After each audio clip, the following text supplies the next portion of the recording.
সুপ্রিয় দর্শক, আমি মোর্শেদুল ইসলাম স্বাগত জানাচ্ছি সম্পাদকীয়তে। আমাদের আজকের আলোচনার বিষয় অর্পিত সম্পত্তি আইন, মুক্তি মিলবে কবে। আর এ নিয়ে আমাদের সাথে আজকে উপস্থিত রয়েছেন আলোচনায় কাজল দেবনাথ, সভাপতিমণ্ডলীর সদস্য, বাংলাদেশ হিন্দু বৌদ্ধ খ্রিস্টান ঐক্য পরিষদ; শামসুল হুদা, নির্বাহী পরিচালক, association for land reform and development; এবং অধ্যাপক মেজবা কামাল, ইতিহাস বিভাগ, ঢাকা বিশ্ববিদ্যালয়। প্রিয় দর্শক, আপনাদের বলে দিয়ে আপনারা ইচ্ছে করলে আমাদের সাথে সরাসরি এই আলোচনায় অংশ নিতে পারেন। আমাদেরকে ফোন করতে পারবেন, যেই নাম্বারগুলো টেলিভিশনের পর্দায় দেখা যাবে সেই নাম্বারে। এছাড়া আপনারা ফেসবুক অথবা SMS এর মাধ্যমেও আপনাদের মন্তব্য পাঠাতে পারেন। তা আমরা আলোচনা শুরু করার আগে দেখে নেব এই মুহূর্তের সর্বশেষ শিরোনামগুলো।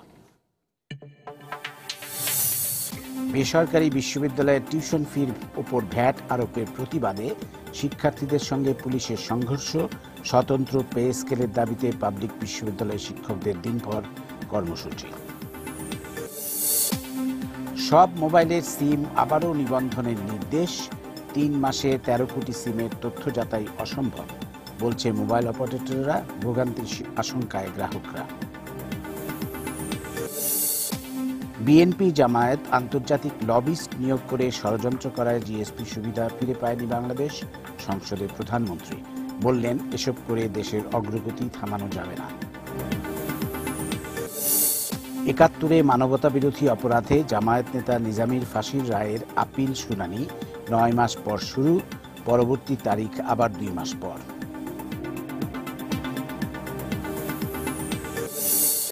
এবং রাজধানীর মুগদায় 7 মাসের অন্তঃসত্ত্বা গৃহবধূকে হত্যার অভিযোগ, যৌতুক সহ নানা অজুহাতে করা হতো নির্যাতন, স্বামী আটক।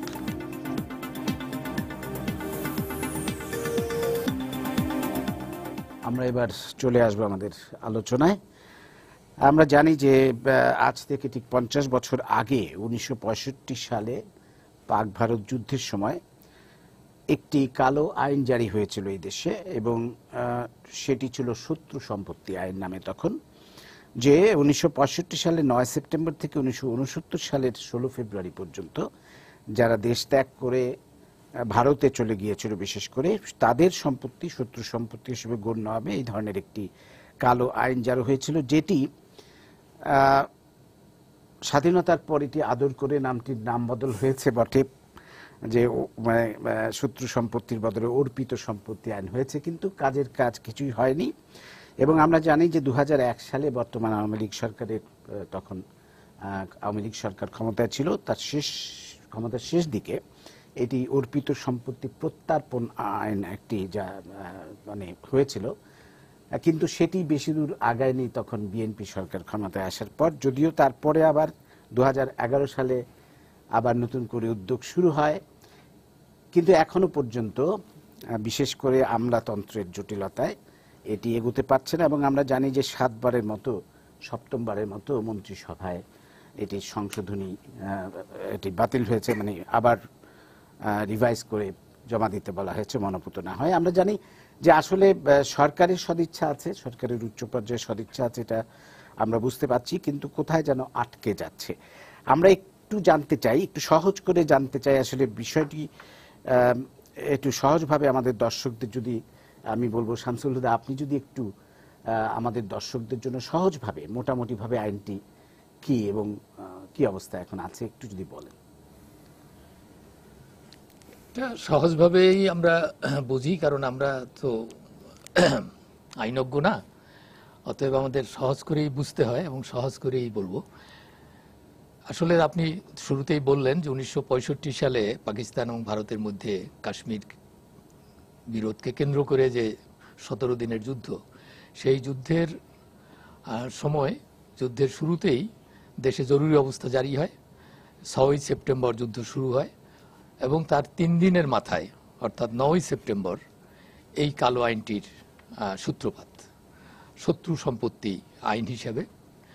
এটি তখন এর পরিধি বা এর যে টার্মস অফ রেফারেন্স সেটা খুব সীমিত ছিল। সেই সময় বলা ছিল যে এই যুদ্ধ চলাকালে যেসব নাগরিক, সেখানে কোনো বিশেষ ধর্মের বা বিশেষ সম্প্রদায়ের বলে কোনো উল্লেখ ছিল না, যে সকল নাগরিক শত্রু দেশে অবস্থান করবেন তাদের সম্পত্তি সাময়িকভাবে সরকার তার নিয়ন্ত্রণে নিয়ে নেবে, তার মালিক না, শুধুমাত্র কাস্টোডিয়ান হিসেবে তার নিয়ন্ত্রণ নেবে। এইটাই ছিল শত্রু সম্পত্তি আইনের অরিজিনাল স্পিরিট। এবং এইটা 69 সালের যেটা আপনি বললেন 16ই ফেব্রুয়ারি পর্যন্ত এইটার যে মেয়াদ ছিল, এর স্পিরিটটা এটাই ছিল। কিন্তু এটাকে পরবর্তী সময়ে এটাকে বিকৃত করা হয়েছে, এবং বিস্তৃত করা হয়েছে এর পরিধি এবং এর মানে যে যারা এর আওতায় আসবেন তাদের সংখ্যা, এবং এটার পেছনে রাজনৈতিক, অর্থনৈতিক, সামাজিক এবং একটা বড় রকমের একটা মানে দস্যুতার একটা স্বার্থ এর মধ্যে লুক্কায়িত ছিল। সেটা পরবর্তীকালে আস্তে আস্তে এটা বোঝা গেছে। প্রথম দিকে এটা দুইটা দেশের মধ্যে বিরোধ চলেছে, সেই বিরোধের মধ্যে একটা যাতে শত্রু দেশের পক্ষে কেউ মানে এই সম্পত্তির ব্যবহার করতে না পারে, সেটা বিভিন্ন দেশে বিভিন্ন সময়, দ্বিতীয় মহাযুদ্ধের সময় ইউরোপেও হয়েছে, যে পরস্পর বৈরী সম্পর্ক যেসব দেশের মধ্যে, তারা এরকম আইন সাময়িকভাবে তারা কার্যকর করেছে। সেই রেফারেন্সেই বা সেইটার ঐতিহ্যের বা সেই সূত্র ধরেই এই আইনটাকে জারি করা হয়েছিল। কিন্তু পরবর্তী সময়ে এটা রেখে দেওয়া হলো, এবং রেখে দেওয়া হলো না শুধু, এমনকি আপনার নিশ্চয়ই মনে আছে যে 65 সালের যুদ্ধের পরে ভারত এবং পাকিস্তানের মধ্যে এই যে বৈরী সম্পর্ক এবং বিরোধ, এই বিরোধ নিষ্পত্তির জন্য তখন তৎকালীন সোভিয়েত ইউনিয়নের প্রধানমন্ত্রী কোসিগিন একটি প্রস্তাব দিলেন মধ্যস্থতার, এবং সেই প্রস্তাব অনুযায়ী ভারতের প্রধানমন্ত্রী লাল বাহাদুর শাস্ত্রী এবং পাকিস্তানের প্রেসিডেন্ট জেনারেল আইয়ুব, তারা তাশখন্দে মিলিত হলেন এবং সেখানে একটি চুক্তি হলো, সমঝোতা চুক্তি। এই চুক্তির পরে কিন্তু উভয় দেশের মধ্যে যে সেই মুহূর্তের অর্থাৎ যুদ্ধ শুরু থেকে যে বিরোধের যে বিষয়গুলো ছিল সেগুলো কিন্তু মিটিয়ে ফেলা হয়। অর্থাৎ উভয় দেশের সৈন্য সামন্ত তাদের বর্ডারে যার যার মানে চলে যায়, 6 সেপ্টেম্বরের অবস্থানে চলে যায়, এবং অন্যান্য যারা যুদ্ধবন্দী ছিল তাদের প্রত্যর্পণ করা হয়। অন্যান্য বিষয়গুলো কাশ্মীর বিরোধের মীমাংসা হয়নি, কিন্তু সাময়িক যে বিরোধগুলোর বিষয় ছিল সেগুলো তারা মিটিয়ে নেয়। এবং তারপরে জরুরি অবস্থা ভারতে কিন্তু তুলে নেওয়া হয়, এবং একসময় মানে তৎকালীন পূর্ব পাকিস্তান, আজকের বাংলাদেশ, সেখানেও জরুরি অবস্থা প্রত্যাহার করা হয়। এবং ওই জরুরি অবস্থা প্রত্যাহারের সময় এই শত্রু সম্পত্তি আইনটিও কিন্তু বাতিল হয়ে যাওয়ার কথা, কিন্তু বাতিল হলো না। এটাকে জিয়ে রাখা হলো, বাঁচিয়ে রাখা হলো পরবর্তী সময়ে সংখ্যালঘুদের উপরে নির্যাতন, নিপীড়ন এবং তাদের সম্পত্তি হাতিয়ে নেবার মানে অসৎ উদ্দেশ্যে। ধন্যবাদ। আমি কাজল দেব আপনার কাছে আসব। এটা তো একটা ভূমিকা উনি বলেছেন প্রাথমিক পর্যায়ে, কিন্তু স্বাধীন বাংলাদেশে আমরা কিভাবে এই আইনটার অপব্যবহার হতে দেখি, এবং মানে যারা দেশ ত্যাগ করে ভারতে চলে গিয়েছিল বা চলে যেতে বাধ্য হয়েছিল, আমি বলবো, কারণ কেউ তো আর স্বেচ্ছায় দেশ ত্যাগ করে না, কিন্তু যারা দেশ ত্যাগ করেনি মানে নির্বিচারে হিন্দু সম্প্রদায়ের উপর এই আইনটি ব্যবহার করা হয়েছে, এবং কিছুটা সম্পত্তি দখল করার উদ্দেশ্যে বা আমলারা ব্যবহার করেছেন তাদের নিজেদের স্বার্থে। আপনি একটু বলেন। আসলে দেশ স্বাধীন হওয়ার পরে, মুক্তিযুদ্ধের পরে কিন্তু বিষয়টা 16 আনা বদলে গেল। শত্রু ভারত কিন্তু আজকে মিত্র ভারত হলো। এটি একটি জিনিস মাথায় রাখতে হবে। কিন্তু আমরা কিন্তু শত্রুই রয়ে গেলাম। এই যে মানসিকতা, এটি কিন্তু সবচেয়ে বড় কথা। শত্রু মানসিকতা দিয়ে যেমন পাকিস্তানের শত্রু সম্পত্তি করার সাথে, যদিও বলা হয়েছিল যারা ভারত বাংলাদেশ তদানীন্তন পাকিস্তান ছেড়ে ভারতে গেছে, কিন্তু বাই অ্যান্ড লার্জ হিন্দু মানেই শত্রু, এই জায়গায় চলে গেছিল পাকিস্তানের মানসিকতা। দেশ স্বাধীন করে, মুক্তিযুদ্ধের মাধ্যমে দেশ স্বাধীন করার পরে ওই মানসিকতা কিন্তু থেকে গেল। পরবর্তী পর্যায়ে বঙ্গবন্ধু এটিকে 72 সালে অর্পিত সম্পত্তি নাম দিলেন, এবং 23/3/74 সুপ্রিম কোর্টের প্রচুর জাজমেন্ট আছে, এবং সেখানে সুপ্রিম কোর্টের জাজমেন্টে স্পষ্ট করে বলা হলো 23/3/74 এই আইনটি মৃত। এবং জাজমেন্টের যে সব মানে ল্যাঙ্গুয়েজটা আমি বলি, জাজমেন্টের যে কথাটি বলা আছে সুপ্রিম কোর্টের judgement, since the law of enemy property itself died with the repeal of Ordinance Number 1 of 1969 on 23/3/74, on no further vested property can be started thereafter on the basis of the law which is already dead. এই জাজমেন্টের, supreme কোর্টের এই জাজমেন্টের পরে এই আইনটি কি করে বেঁচে থাকে এবং সেই আইনটি নিয়ে পরবর্তী পর্যায়ে কি করে চলে এবং পরবর্তী গেজেটে এনে যে এটি একেবারেই মানে আসলে একটার সাথে একটা মেলে না। এই নিয়ে কিন্তু আমাদের শুরু অর্পিত সম্পত্তি করে আসলো। এরপরে যে ঘটনাটা ঘটে গেল, এইভাবে চলতে লাগলো। 2000 আমরা 1979 প্রথম আন্দোলন শুরু করলাম সবাইকে নিয়ে। 96-তে যখন আওয়ামী লীগ সরকার আসলো তখন আমরা জোরে সোরে শুরু করলাম এবং 2001-এ যেটা আপনি বলেন 2001-এ আইনটি প্রথম প্রত্যর্পণে, মানে আইনটি কিন্তু বাতিল হয়ে গেছে। সুপ্রিম কোর্ট বলছে আইনটি বাতিল হয়ে গেছে, কিন্তু সরকারের কাছে রয়ে গেছে। আমরা এবং সরকার কিছুই করছে, আমরা খাজনা দিতে পারছি। ইনফ্যাক্ট আমাদের কাছে খাজনা নিত না। তখন আমরা আসলো প্রত্যর্পণ, ফেরত দেওয়া হবে। আর ফেরত দেওয়ার জন্য গেজেট করতে হবে। 2001 সালে একটি আইন প্রত্যর্পণের কথা বলা। সরকার যেগুলো নিয়েছে, এখানে কিন্তু একটা ব্যাপার, সরকার কিন্তু কাস্টোডিয়ান, মালিক না কিন্তু, মানে বিদেশে যারা গেছে তাদের এই কাস্টোডিয়ান হিসেবে তারা আছে। তার একটা গেজেট করবে, 180 দিনের ভিতরে একটি গেজেট হবে সরকার যেগুলো নিয়েছে। এটি ছিল কথা। তারপরে সরকার বদল হলো। 2011-তে এসে আমরা যখন আবার বললাম, তখন যেহেতু গেজেট হয়নি, এই সময় মানে আবার একটু ওহি নাজেল হলো একেবারে হঠাৎ করে। যেটা হচ্ছে তহসিলদাররা খাজনা নিত না। ওরা যে কাজটি করতো, খাজনা না নিয়ে ওই আমার কাছে ঘুষ চাইতো। ধরেন 200 টাকা খাজনা, আমাদের কাছে 2000 টাকা চাইছে, 1000 টাকা দিলাম, এরকম দেনা পেনা সব প্রতি বছর এইগুলো করতে করে বনিবনা না হলে পেন্সিল দিয়ে ভিপি লিখতো। এটা সর্বজনবিত, সবাই জানেন। ভিপি লিখতো, তারপরে আরো বেশি হইচই হলে কলম দিয়ে যদি ভিপি লেখে তাহলে কিন্তু সেক্রেটারি ছাড়া এটি কাটতে পারতো না। এই করে করে মানে যেটি সরকার নেয়নি আমার কাছেই আছে এবং আমার দখলেই আছে, আমি ভোগ দখল করছি, সেটিকেও তারা ভিপি লিখে এর পরিমাণ সরকারি হিসাবে 7 লক্ষ একর জমি। সমস্যা হলো এই 2011-তে এসে সরকারের আমলাদের আরেকটি চক্র নতুন করে বলল যে না, এটাকেও শত্রু করতে হবে। বিষয়টা খুব মজার ব্যাপার। যেটি গভর্নমেন্ট নিয়েছে, কাস্টডিতে আছে, এটা তো শত্রু সম্পত্তি বা অর্পিত সম্পত্তি আছে, ওটা 2 লক্ষ একর সরকারি হিসাবে বলছি, কিন্তু আবুল বারকাতের হিসাব অনেক বড়, প্রায় 26 লক্ষ একর। তো সেখানে কিন্তু এই 7 লক্ষ একরের পরে সরকার বলল যে না, এটাকে শত্রু খাতায় ঢুকিয়ে পরে ফেরত দিতে হবে। এই আসলো ক এবং খ তালিকা, 2টি তালিকা এই সময়। এবং সেখানে এসে ক তালিকাটা বলল যে আদালতের মাধ্যমে ফেরত হবে, আর খ তালিকাতে বলল যে মানে রাজনৈতিক কমিটি করা হবে, রাজনৈতিক এমপি টেমপি দিয়ে কমিটি করা হবে এবং যদি আমি চাই হয় কমিটিতে যাব অথবা আদালতে যাব। এবং এইখানে একটি রাজনৈতিক চাল আবার আসলো। যারা এমপি ছিলেন, বাড়িয়েছিলেন, তারা একটি কুটো চাল চাললেন যে আমি খোলাখুলি বলছি, তারা আইনটা আমরা প্রচন্ডভাবে প্রতিবাদ করেছিলাম খ তালিকার ব্যাপারে, যে কোনো অবস্থাতে এটা যেতে পারে না। তখন তারা বললেন যে না, যেহেতু হিন্দুদের সম্পত্তি এবং আওয়ামী লীগ পাওয়ারে আছে, আমি খোলাখুলি বলছি, সুতরাং আমরা জিনিসগুলো যে হিন্দু কারা দেশে আছে কারা বিদেশে, আমরা বিষয়টাকে খুব সহজে সলভ করতে পারবো এবং আমাদের উপরে এইটি চাপিয়ে দেওয়া হলো। পরবর্তী পর্যায়ে দেখা গেল যে রাজনৈতিক এই টাউটবাজিদের হাতে পড়ে গেলাম আমরা।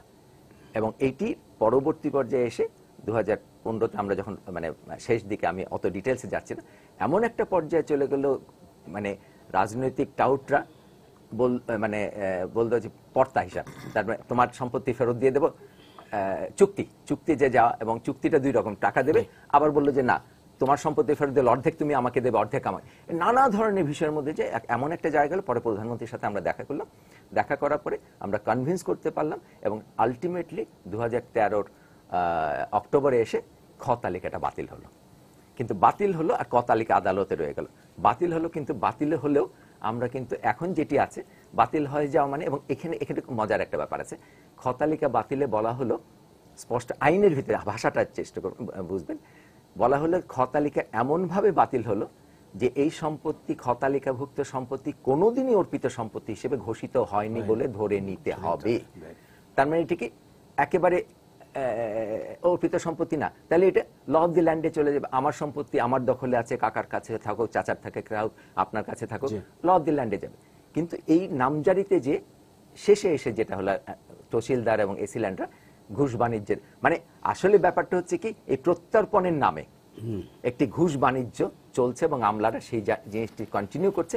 আজকেও মাননীয় প্রধানমন্ত্রী বারবার বলছেন যে আমি তো বাতিল করে দিয়েছি, ক তালিকার আদালতের মাধ্যমে হবে।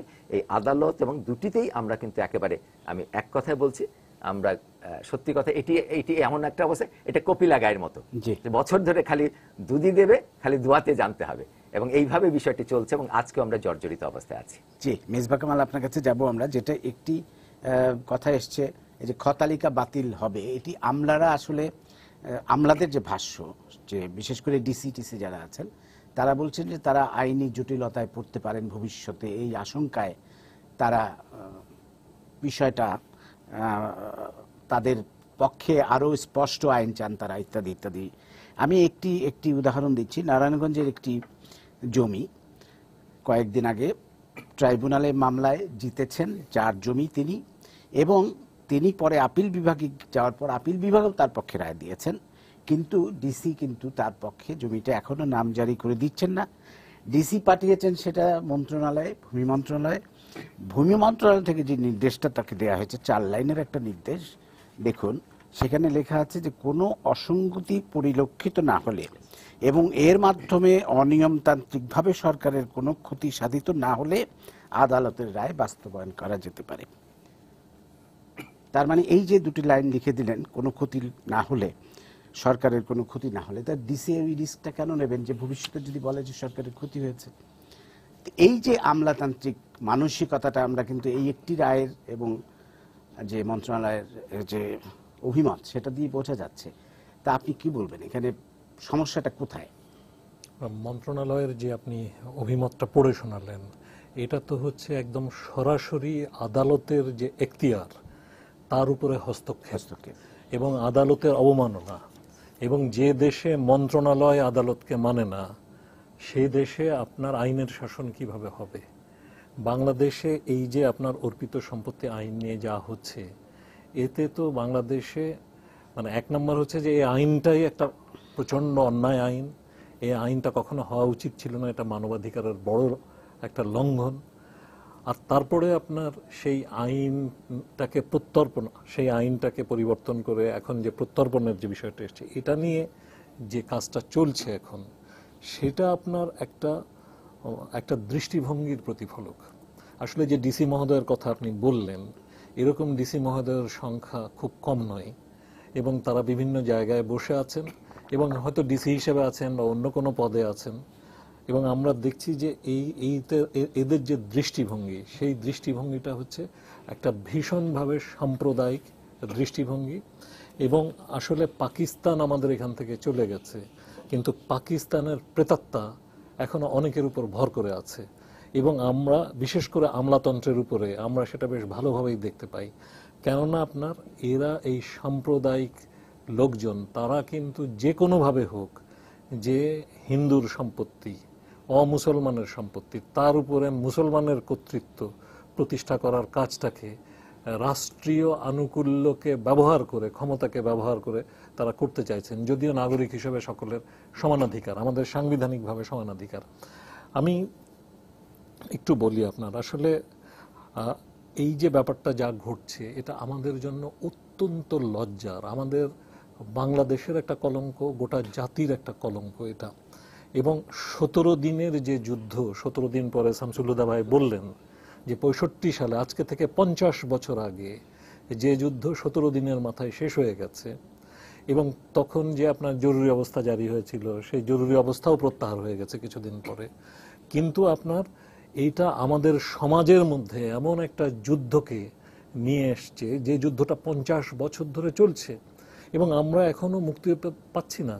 এবং এটা আমাদের সমাজকে এমনভাবে সাম্প্রদায়িক করেছে, এমনভাবে কলুষিত করেছে, এবং কিছু আপনার ধরুন অমুসলমানের সম্পদ বেআইনিভাবে মুফতে পাওয়ার যে লোভ এবং প্রলোভন, তা থেকে যেভাবে আপনার আমরা মানে কি বলবো কলুষিত হয়েছি, সেটা আমাদের সম্পর্কে খুব ভালো কথা বলে না। এবং আপনার এটা শুধু আমাদের মানে এই দেশের যারা হিন্দু ধর্মাবলম্বী, হিন্দুদের তো আপনার দেখুন কোনো হিসাব অনুযায়ী, আমি মার্কিন স্টেট ডিপার্টমেন্টের একটা হিসাবকে রেফার করে বলছি যে এই আইন, তারা বলছেন যে আপনার বাংলাদেশে হিন্দুদের 30 লক্ষ একর জমি আপনার এই আইন বলে, এই যে শত্রু সম্পত্তি আইন বা অর্পিত সম্পত্তি আইন বলে, সেটা দিয়ে দেওয়া হয়েছে মুসলিমদের হাতে, এটা বলা হয়েছে। এখন ধরুন এর মধ্যে আবার ক তালিকা আছে, খ তালিকা আছে, যেটার কথা দেবনাথদা বললেন।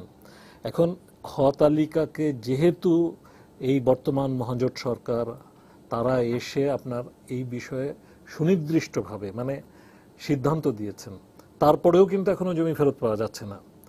এবং তার মানে এখানে কত পরিমাণ সম্পদ, এবং এর মধ্যে খ তালিকাটাই বড়। খ তালিকার মধ্যে ধরেন প্রায় 80% জমি, যেটা হুদা ভাই একটু আগে বলছিলেন। তো তার মধ্যে তার মানে ধরুন 30 লক্ষ একরের মধ্যে প্রায় 26 লক্ষ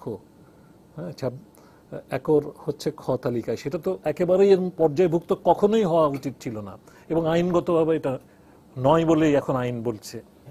তারপরেও কিন্তু 4 লক্ষ একর জমি কমপক্ষে এখনো আপনার সেটা কিন্তু ক তালিকার অংশ হিসাবে পারহ্যাপস সেটা নিয়ে আপনার এখনো ক্ষয়ক্ষতির ব্যাপারটা থাকছেই। তো তারপরে আমি আরেকটা কথা বলবো যে তার মানে এটা কত বড় ক্ষতি একটা জনগোষ্ঠীকে, যারা আমরা মানে হিন্দু, মুসলমান, বৌদ্ধ, খ্রিস্টান সবাই মিলে যুদ্ধ করে আমরা এই দেশটাকে স্বাধীন করেছি। তো সেই আমরা সবাই মিলে আমাদের জাতিভিত্তিক যে আমাদের যে সংস্কৃতি ভিত্তিক যে জাতীয়তাবাদ, ভাষা সংস্কৃতি ভিত্তিক জাতীয়তাবাদ গড়ে তুলেছি জাতির জনক বঙ্গবন্ধুর নেতৃত্বে, এবং আমরা দেশটাকে স্বাধীন করেছি। সেখানে দেখা যাচ্ছে যে আমার সত্তার যে অংশ, সেই মানুষগুলোর সম্পদের উপরে এইভাবে আপনার হস্তক্ষেপ করা হচ্ছে। এবং আমি আরেকটা কথা বলবো যে এখানে হিন্দু জনসমাজের কথা বলা হচ্ছে, কিন্তু আমি আমার অভিজ্ঞতা থেকে জানি যে এখানে কিন্তু হিন্দুদের জমি তো নেওয়া হয়েছেই, এখানে বৌদ্ধদের জমি নেওয়া হয়েছে, এখানে খ্রিস্টানদের জমি নেওয়া হয়েছে, এখানে যারা প্রকৃতি পূজারী আছেন, অনেক আদিবাসী আছেন যারা প্রকৃতি পূজারী, এবং অন্য ধর্মাবলম্বী খ্রিস্টান আছেন, বৌদ্ধ আছেন, তাদের অনেকের জমি কিন্তু এখানে নেওয়া হয়েছে। তার মানে আপনি অমুসলমান হলেই হলো, আপনি অন্য যে কোনো ধর্মের হন। সার্কুলার ছিল, পরবর্তী পর্যায়ে একটা সার্কুলার দিয়েছিল অমুসলমানদের জমি কেবল অর্পিত সম্পত্তি ঘোষিত হবে। তো তাহলে দেখুন এটা তো আমাদের সংবিধানের একদম খুব মানে ভীষণভাবে লঙ্ঘন। এবং আমাদের যে সংবিধানের 11 নম্বর যে আর্টিকেল, যেখানে আপনার গণতান্ত্রিক অধিকার এবং মানবাধিকারের কথা বলা আছে, তার সুস্পষ্ট লঙ্ঘন। যেটা আর্টিকেল 13, যেখানে আমাদের ওনারশিপের, আমাদের যে মানে মালিকানার যে প্রিন্সিপালসের কথা বলা হয়েছে, তার লঙ্ঘন।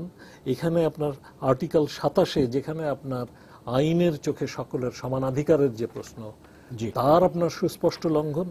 এবং আর্টিকেল 28, যার মাধ্যমে যে ধর্ম কিংবা ক্রিড বা কাস্টের কারণে যে কারো বিরুদ্ধে কোনো রকম বৈষম্য করা যাবে না, এই যে মৌলিক সমানাধিকারের যে মৌলিক নীতিমালা, তার সম্পূর্ণভাবে পরিপন্থী এই আইন।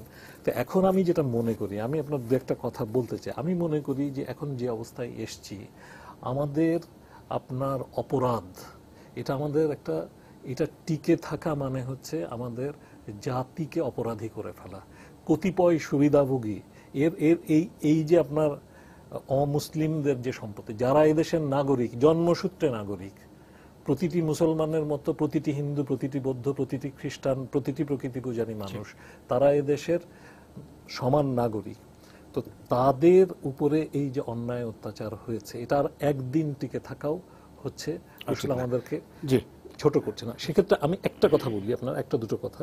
সেটা হচ্ছে আমি মনে করি যে এর যারা সঠিক মানে এর যারা রাইটফুল ওনার, তাদের কাছে এটাকে ফেরত দিতে হবে। এবং এই ব্যাপারে যেন রাইটফুল ওনার মানে হচ্ছে যে এটা তো উত্তরাধিকার আইন আছে, উত্তরাধিকারী তো বলে দেয় যে কে রাইটফুল ওনার। এটা তো কারো কাছ থেকে সার্টিফিকেট নেওয়া লাগবে না। আমার বাবার সম্পত্তি বা আমার দাদা মশাই বা ঠাকুরদার সম্পত্তি, আমার সেই সম্পত্তি আমাদের কাছে যে আসে, যেভাবে আসে তাদের ক্ষেত্রেও তাই আসবে। এখানে কিন্তু একটা হিন্দু কিন্তু যৌথ পরিবার, হিন্দু যৌথ পরিবারের ব্যাপার আছে, সেখানে কনসেপ্ট আছে। আমার কাকার সম্পত্তি, জ্যাঠার সম্পত্তি, আমাদের সম্পত্তি, এটা আপনাদের সম্পত্তি। সেটাই তো, সেদিক থেকে এই যে আমি মেজবা কামাল, আমি এটা অবিলম্বে তাদের কাছে ফেরত অবশ্যই। আমি একটু আবার শামসুল হুদা আপনার কাছে আসবো। এই যে প্রশাসন যেটা বলছে, প্রশাসনের বলা হচ্ছে যে এই আইনটি বিশেষ করে খ তালিকাভুক্ত সম্পত্তিগুলো ফিরিয়ে দেওয়ার ক্ষেত্রে যে তাদের যে অনীহা বা বিভিন্ন রকম মারপ্যাচ তারা করছেন, সেটা তাদের একটা যে সামন্ততান্ত্রিক মনোভাব বা তাদের একটা সাম্রাজ্য, তারা মনে করেন যে এই সম্পত্তিগুলো তাদের সাম্রাজ্য, এখান থেকে তারা টু পয়সা কামাতে পারবেন বা এটা নিয়ন্ত্রণ করতে পারলে তাদের একটা রাজার হালে একটা চলা যায়, এরকম একটা ব্যাপার মানসিকতা। আবার কিন্তু এই ব্যাপারও আসছে যে তারা নিজেদের অনেকে মনে করছেন যে তারা যদি এইটা সরকারের কথায় যদি এটা দিয়ে দেন তাহলে তাদের উপর ভবিষ্যতে তারা হয়তো বিপদের সম্মুখীন হবেন, এইটা তারা বলছেন তাদের মতামত। আপনি এই ব্যাপারটা কি বলবেন? এইটার জবাবটা হচ্ছে, প্রথমত হচ্ছে যে এই প্রশ্নটাই হচ্ছে একটা ঠুনকো, একটা খোরা যুক্তি। প্রথম কথা, যে সম্পত্তি আপনার না সেই সম্পত্তি আপনি তার উত্তরাধিকারী বা তার সহঅংশীদারকে ফেরত দেবেন, তা নিয়ে আপনার উপরে দায়িত্ব বর্তাবে কিভাবে? প্রথমত হচ্ছে যে আমি শুরুতেই একটি কথা বলেছিলাম যে শত্রু সম্পত্তি আইন যখন হয়েছে তখন শত্রু সম্পত্তি আইনের মূল স্পিরিটই ছিল যে যারা ওই সময়ে শত্রু দেশে অবস্থান করছে তাদের সম্পত্তিটা সরকার সাময়িকভাবে নিয়ন্ত্রণে নেবে, অ্যাজ কাস্টোডিয়ান, নট অ্যাজ ওনার, মালিক হিসাবে না, এবং কখনই সরকার এটার মালিক হতে পারে না। এই সম্পত্তি সংখ্যালঘু সম্প্রদায়ের যে কোনো ধরনের সংখ্যালঘু হতে পারে, ধর্মীয় সংখ্যালঘু, জাতিগত সংখ্যালঘু, যেটা আদিবাসী, যারই হোক, এই সম্পত্তি যাদের, তাদের কাছে আবার এই সরকার আইন করেছে তাদের কাছে প্রত্যর্পণ করবে। এবং সেখানে এই যে কতগুলো অ্যামেন্ডমেন্টের কথা, সংশোধনীর কথা আপনি বলেছেন, তার মধ্যে কয়েকটি সংশোধনী খুবই প্রয়োজনীয় এবং খুবই পজিটিভ, খুবই ইতিবাচক। তার মধ্যে একটি হচ্ছে যে যে যারা মানে আপনি 50 বছর আগের সমস্যা, এখন তো এটা আশা করা যায় না যে অরিজিনাল যে ওনার তিনি বেঁচে থাকবেন। 50 বছরে সেই জেনারেশন বা তার পরবর্তী জেনারেশন অনেকেই মারা গেছেন, অতএব তাদের যারা উত্তরাধিকারী তাদেরকে এটা ফেরত দিতে হবে। অতএব সেই সব কারণে, এবং এর সঙ্গে যেটা কাজলদা একটু আগে বললেন, যেটা হিন্দু পরিবার এবং মুসলিম পরিবারের, বাঙালি পরিবারের মধ্যে একটা পার্থক্য লক্ষণীয়, সেটা হচ্ছে যে বেশিরভাগ হিন্দু পরিবার হচ্ছে মূলত যৌথ পরিবার, এবং তাদের মুসলিম পরিবারের মতো সম্পত্তি ভাগাভাগি বা এটা হয় না। কয়েক জেনারেশন তারা একসঙ্গে বসবাস করেন, এবং সেই কারণেই এটা ভারতেও আছে, এটা বাংলাদেশেও, এবং এমনকি পাকিস্তান আমলেও, এবং এর উপরে অনেক জাজমেন্ট আছে, কোর্টের অনেক জাজমেন্ট আছে।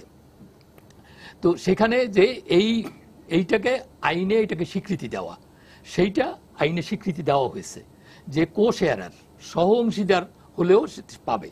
অর্থাৎ বাবা, ছেলে বা তার ছেলে বা তার পরবর্তী প্রজন্ম, এভাবে যেমন হতে পারে তেমনি কাকা বা জ্যাঠা, হ্যাঁ, তাদের ছেলে মেয়েরাও এই সম্পত্তির অংশীদার হবে, কারণ এটা ভাগাভাগি হয় নাই। অতএব সেই কারণেই এই সম্পত্তি যদি দিতে হয় তাদেরকেই দিতে হবে। এখানে প্রশাসনের কোনো স্বার্থ প্রশ্ন ওঠে না, এবং তাদের এ নিয়ে তাদের উপরে দায়িত্ব বর্তাবে, এইটা একটা মানে ওসিলা। এটা হচ্ছে এটাকে বিলম্বিত করা এবং এই সম্পত্তি ফেরত না দেওয়া। আমি একটা কথা বলতে চাই, সেটা হচ্ছে যে অনেকে বলেন, অনেক গুণী ব্যক্তিরাও বলেন যে ভারত পাকিস্তান যখন দেশ ভাগ হয়েছে তখন ব্রিটিশ উপনিবেশিক শাসকরা কাশ্মীর নামক একটি টাইম বোম রেখে গিয়েছিল, কাশ্মীর বিরোধের একটি টাইম বোম রেখে গেছে, যে কারণে ভারত এবং পাকিস্তানের মধ্যে 50 বছরও সম্পর্ক স্বাভাবিক হতে পারছে না। আর আমরা পাকিস্তান বিরুদ্ধে লড়াই করে বাংলাদেশ স্বাধীন করেছি, পাকিস্তান একটি টাইম বোম আমাদের মধ্যে রেখে গেছে, সেটি হচ্ছে শত্রু সম্পত্তি আইন। এই শত্রু সম্পত্তি আইন আমাদের সমাজে, আমাদের দেশে, আমাদের রাষ্ট্রে, আমাদের প্রশাসনে, সমগ্র জায়গায় যে সম্পত্তি কেন্দ্রিক যে দুর্নীতি, দস্যুতা, লুটপাট, তার উৎস হচ্ছে এই শত্রু সম্পত্তি আইন। অতএব এইটার প্রশাসনের মধ্যে একেবারে মানে আপনার রাইট ফ্রম 65 সাল থেকে এ পর্যন্ত প্রশাসনের মধ্যে এইটা সংক্রামিত হতে হতে এটা এত ব্যাপকভাবে ছড়িয়েছে, তাদের মাইন্ডসেটটাই হয়ে গেছে যে এই সম্পত্তি সরকারের দখলে। সরকারের দখলে তো না, আপনি যদি এটার যদি কেস স্টাডিজ আপনি করেন, আপনি দেখবেন যে শত্রু সম্পত্তির নামে যে সম্পত্তিগুলো তার বেশিরভাগই কোনো না কোনোভাবে হাত বদল হয়ে বিভিন্ন জায়গায় এটা দখল হয়ে গেছে, এবং এই দখলের সঙ্গে ভূমি প্রশাসনের একটি বড় অংশ জড়িত, যারা বিভিন্ন প্রজন্মের ভূমি প্রশাসন, শুধু এখন না, তাদের মধ্যে সবাই খারাপ আমি বলবো না, কিন্তু একটা বড় অংশ যারা দুর্নীতিবাজ, যারা এই সমাজের যারা সব থেকে অসৎ, অসাধু ব্যক্তি এবং লুটেরা, প্রভাবশালী, তাদের সঙ্গে যোগ সাজসে এই কর্মটি করেছে। অতএব তাদের এই যুক্তিগুলো একেবারেই গ্রহণযোগ্য না, এর কোনো আইনগত ভিত্তি নাই। আমি এখানে একটা কথা, আসলে যে কথাটা আপনি বলে খ তালিকা ফেরত দেওয়ার কোনো বিষয় না, বেসিক এই খোরা যুক্তিটা খ তালিকা থাকবে না, খ তালিকা বাতিল এবং কোন অবস্থাতে এটি অর্পিত সম্পত্তি হিসেবে ছিল না। তার মানে এটি আপনার আমার 8-10টি এই 56,000 বর্গ মাইলের ভিতরে যে সম্পত্তি আছে তার সাথে চলে গভর্নমেন্টের ফেরত দেওয়ার কোনো প্রশ্নই আসে না। যেটি হচ্ছে আমার সম্পত্তি আমার কাছে আছে, আমি খাজনা দেব, তুমি খাজনা নেবে। খাজনা আমার ঠাকুরদাদার নামে আছে, আমার নামে নামজারি হয়নি, আমার ঠাকুরদাদার নামে আছে, আমার বাবার নামে হয়নি, আমার নামে হয়নি, আমার ঠাকুরদাদার নামে তুমি খাজনা নেবে এবং আমার পজিশনে আছে। যদি আমার সম্পত্তি আপনার কাছে থাকে, আমি আপনার সাথে লড়াই করব, আপনার সাথে মামলা করব। সুতরাং খ তালিকা নিয়ে ফেরত দেওয়ার প্রশ্ন, এই শব্দটি কিন্তু একটি অবান্তর বিষয়। ক তালিকা ফেরত দেবে। জি, কিন্তু দেখা যাচ্ছে বাস্তবে তো এটি হচ্ছে না। এবং আপনি যেটা বললেন যে 1974 সালে যে রায় বলে দিয়েছে কোর্টের রায়, সেই রায়ও কার্যকর হচ্ছে না, যে আইন বাতিল, এই আইন গণ্য হবে না, সেটিও পর্যন্ত কার্যকর হচ্ছে না। তো এই যে মানে এটা যেটা শামসুল হুদা বললেন যে একটা খুবই দুষ্ট চক্র, এবং তারা যথেষ্ট প্রভাবশালী, এবং শুধু এককভাবে না, রাজনৈতিক নেতৃত্ব থেকে শুরু করে আমলা সবাই এর সাথে জড়িত, যে কারণে এটি আসলে হচ্ছে না। তো এখন আপনার কি মনে হয় যে এখন আমরা তো একটা জিনিস কিন্তু আমরা বলতে পারি যে এই সরকার, বিশেষ করে সরকার প্রধান যিনি আছেন, প্রধানমন্ত্রীর মনোভাব কিন্তু অত্যন্ত ইতিবাচক, এবং তিনি চান যে এই কালো আইনটি আর না থাকুক, কিন্তু হচ্ছে না। তা আপনার কি মনে হয় যে এটি কিভাবে এর বাধাটা দূর হতে পারে? আসলে আমি একেবারে যদি আমি পিছন থেকে যাই, তিনি অত্যন্ত আন্তরিক, এবং আমরা যে কথাটা এই যে অব্যাহত একটা ছিল অনেকগুলো, আমরা যখন ওনাকে বুঝাতে পেরেছি উনি কিন্তু বুঝেছেন, এবং ওনাকে বারবারই আমলাতন্ত্র ভুল বুঝাচ্ছেন যখন আমরা কাছাকাছি এটি, এবং উনি যে আন্তরিক তার প্রমাণ হচ্ছে গত দুটি মন্ত্রিসভার মিটিং এর কথা যেটা আপনিও বলেছেন। শেষ মন্ত্রিসভার মিটিং এ তারা আবার একটি প্যাচ, খ তালিকার ব্যাপারে আরেকটি প্যাচ কষেছিল নতুন, এই অব্যাহতের মতো, যে এই করবে আইনসঙ্গত সত্য নির্ধারণ করবে, মানে সত্য নির্ধারণ। এখন এসিল্যান্ড এবং তহসিলদার সত্য নির্ধারণ বেসিক্যালি একটি সিভিল ম্যাটার, যে আমার সত্য আছে কিনা, it is a civil matter. আর খ তালিকা আমি আজকে বললাম যে এটি কোনো ব্যাপার না, খ তালিকাতে সত্য নির্ধারণের ব্যাপারটি নতুন করে এনেছেন মাননীয় প্রধানমন্ত্রী। এইবার আমরা যেটা শুনেছি সংবাদ মাধ্যমে এবং ভিতরে যারা ছিলেন, যে ভীষণভাবে ক্ষুব্ধ হয়েছেন, তাদেরকে মানে মানে মানে প্রচন্ডভাবে ভৎসনা করেছেন, এবং তিনি বলেছেন খ তালিকা যেখানে আমি বাতিল করে দিয়েছি সেখানে বারবার তোমরা কেন এই জিনিসটা আনছো, এটি একটি। আর সুতরাং খ তালিকার ব্যাপারে যেভাবে আপনি যে কথাটি বলেছেন আমি একটু অ্যাড করতে চাই। ক তালিকাতে যেটা ডিসির কথা বললেন, ডিসি তো ভূমি মন্ত্রণালয় আছে, ভূমি মন্ত্রণালয় যখন ডিসির কাছে আবার লিখেছে ওই কথা বলে, ডিসি করেছে এটাকে আবার, যেহেতু বলছে আইনের কোনো বত্যয়, এটা আবার ল মিনিস্ট্রির কাছে দিয়েছে, এবং আইনমন্ত্রী এটা সলিসিটরের কাছে দিয়েছেন, এবং ওইখানে পড়ে আছে, এবং আইনমন্ত্রী ফাইলে লিখেছে আলোচনা করে। 3 মাস যাবত এটি আলোচনা, এবং শুধু নারায়ণগঞ্জের না, এখানে প্রত্যেকটা জেলা থেকে, এবং একই বয়ানে একই চিঠি ডিসিরা লিখছেন, এবং তারা বলছেন বিষয়টা হচ্ছে আমার কাছে খুব স্পষ্ট, আদালতের আইনকে, আদালতের রায়কে বাস্তবায়ন করলে পরে ডিসি কেন সমস্যায় পড়বেন? সে তো মানে আদালতের রায়, তো রায় বাস্তবায়ন, রায় বরং রায় এখানে আমি আপনার বলি, ফরিদপুরের ডিসি কাছে যখন গিয়েছে, একবারে রেফারেন্স আপনি নারায়ণগঞ্জ বললেন, ফরিদপুরের ডিসি যখন এটি বাস্তবায়ন করছে না, তখন ফরিদপুরের ডিসিকে বলা হয়েছিল যে আপনি, যখন জেলা জজকে বলা হলো, জেলা জজ চিঠি লিখলেন ডিসিকে যে আপনি এত তারিখের আদালতের রায়ের অনুযায়ী আপনি এটি হ্যান্ডওভার করে এত তারিখের মধ্যে আমাকে রিপোর্ট করেন। এটা ভায়োলেট করে সে কিন্তু ভূমি মন্ত্রণালয়কে লিখেছে। সুতরাং এটি সমস্ত জেলাতেই আসছে, এবং আমি আপনাকে একটা ইনফরমেশন দিই, ক তালিকার একটি সম্পত্তি আদালতের রায়, মানে ট্রাইব্যুনাল, অ্যাপিলেট ট্রাইব্যুনাল হওয়ার পরে একটি সম্পত্তি এখন পর্যন্ত হ্যান্ডওভার হয়েছে বলে আমাদের কাছে কোনো রেকর্ড নাই। এটা একেবারে টোটাল কন্টেম্পট অফ কোর্ট যাচ্ছে, এবং এই ব্যাপারেও কিন্তু মাননীয় প্রধানমন্ত্রী ভীষণভাবে ক্ষুব্ধ, এবং যে এই কাজগুলো হচ্ছে না কেন। আরেকটি হচ্ছে আদালতে মামলাগুলো শুনানি হচ্ছে না। এখন উত্তরণের উপায় যদি বলেন, উত্তরণের উপায় একেবারে স্পষ্ট, যে আইন যেটা হয়েছে, ক তালিকার সম্পত্তি আদালতের যে রায় হবে, জেলা জজ যে রায়টি দেবেন সেটি ডিসিকে বাস্তবায়ন করতে হবে, এর কোনো বত্যয় নেই। এবং আদালতের রায় বাস্তবায়ন করলে, এখানে আমি একটা ছোট্ট কথা বলি, সুপ্রিম কোর্টের রায় কিন্তু, সুপ্রিম কোর্টের রায়ে 5th অ্যামেন্ডমেন্ট বাতিল হলো, তত্ত্বাবধায়ক সরকার বাতিল হলো, পঞ্চদশ সংশোধন আসলো সংবিধানে, আর সুপ্রিম কোর্টের রায় যেখানে বলে দেওয়া হলো যে এটা মৃত আইন, তারপর কেন এগুলো চলছে? এই যে বত্যয়, এবং একটা রায় না, এক ডজনেরও এক ডজনের উপরে রায়। বেশি মামলার রায়ে সুপ্রিম কোর্টের, অর্থাৎ অনেকগুলো রায় এবং একই ধরনের জাজমেন্ট, এবং প্রত্যেকটা জাজমেন্টেই বলা হয়েছে যে 74 সালের 23শে মার্চে এই আইনটা বাতিল হয়ে গেছে এবং বঙ্গবন্ধু মানে সরকারই এটা বাতিল করে গেছেন। অতএব তারপরে যা কিছু এই আইনের আওতায় যেগুলোকে করা হয়েছে, অর্পিত সম্পত্তি করা হয়েছে, তালিকাভুক্ত করা হয়েছে, সবগুলো বেআইনি। ইনফ্যাক্ট 23/3/74 পরে ওই যে গেজেটের ভিতরে 23/3/74 পরে কোন সম্পত্তি যদি ডেটটা কবে একবার করে মানে এই কাস্টোডিয়ান হিসেবে নিয়েছে, 23/3/74 পরে কোন সম্পত্তি যদি ঢোকানো হয়ে থাকে আইনত অবৈধ। এবং সেখানে যে সুপ্রিম কোর্ট বাদ দিয়ে যদি জেলা জজের কাছে আসি, আবার যদি ফিরে আসি, এখন তো ক তালিকাতে যেটি আছে জেলা জজের আইন মানে জাজমেন্টকে শুধুমাত্র বাস্তবায়ন করবে, এর বাইরে তো যাওয়ার তার কোনো, কারণ আইনটা তো স্পষ্ট করে বলে দিয়েছে জাজমেন্ট হওয়ার 90 দিনের মধ্যে তুমি হ্যান্ডওভার করে জেলা জজকে রিপোর্ট করবে। সেটি না করে চিঠি চালাচালি চলছে এবং দেখা যাবে একদিন, এই যে এখন তো আইনমন্ত্রীর কাছে পাঠিয়েছে, আইনমন্ত্রীর কাছে ফেরত দিলে, আমি বলেছিলাম আইনমন্ত্রীকে ফেরত দিলে ডিসি সাহেব আবার দেখা যাবে অর্থমন্ত্রীর কাছে পাঠিয়েছে, যেহেতু লিজ দিয়েছি রাষ্ট্রের ক্ষতি হচ্ছে, বলছে রাষ্ট্রের ক্ষতি, হ্যাঁ ডেফিনেটলি লিজ পাবো না, এবং আলটিমেটলি মোহিত সাহেব ফেরত দিলে তারপরে বলবে যে তার মাননীয় প্রধানমন্ত্রীর কাছে যাই। এটি সিম্পলি ফেরত না দেওয়ার একটি চক্রান্ত।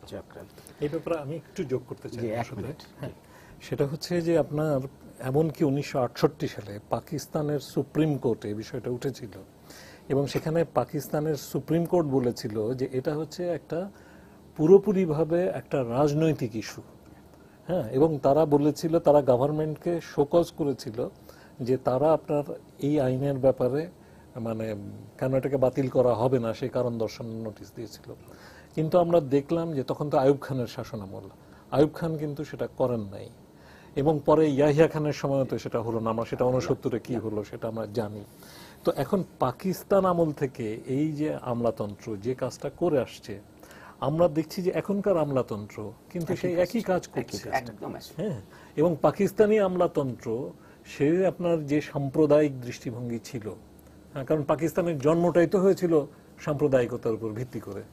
যে আমলাতন্ত্র যে কত শক্তিশালী আমরা তো দেখতেই পাচ্ছি যে প্রধানমন্ত্রীর ইচ্ছাও এখানে আমলাদের কাছে মানে পাত্তা পায় না। যাই হোক, আমরা আশা করব এই সমস্যার দ্রুতই সমাধান হবে, দীর্ঘদিনের সমস্যা দ্রুতই সমাধান হবে এবং আমাদের দেশের সকল নাগরিক। 1 মিনিট আর সময় নেই, 10 সেকেন্ডের দিকে কিছু বলতে চাই। আচ্ছা, 10 সেকেন্ডে কথা হচ্ছে যে এই যে রায়গুলো বাস্তবায়ন হচ্ছে না, এটা সরকার প্রধানমন্ত্রী নিজেও বিরক্ত এবং ক্ষুব্ধ। আমরা এদেরকে জবাবদিহিতার আওতায় আনতে হবে, এটা বাস্তবায়নের জন্য অবিলম্বে তাদের জবাবদিহিতার আওতায় যাতে আনা যায় এবং আমরা আশা করব সকল নাগরিক সমান অধিকার পাবে, যে সংবিধানের যে মৌলিক অধিকার সেই অধিকার বাস্তবায়িত হোক, তাহলেই আমরা সব সমস্যা থেকে মুক্তি পেতে পারবো। আপনাদের অসংখ্য ধন্যবাদ প্রিয় দর্শক। আগামীকাল আবারও দেখা হবে রাত 10টায়। দেখার আমন্ত্রণ রইল। শুভরাত্রি।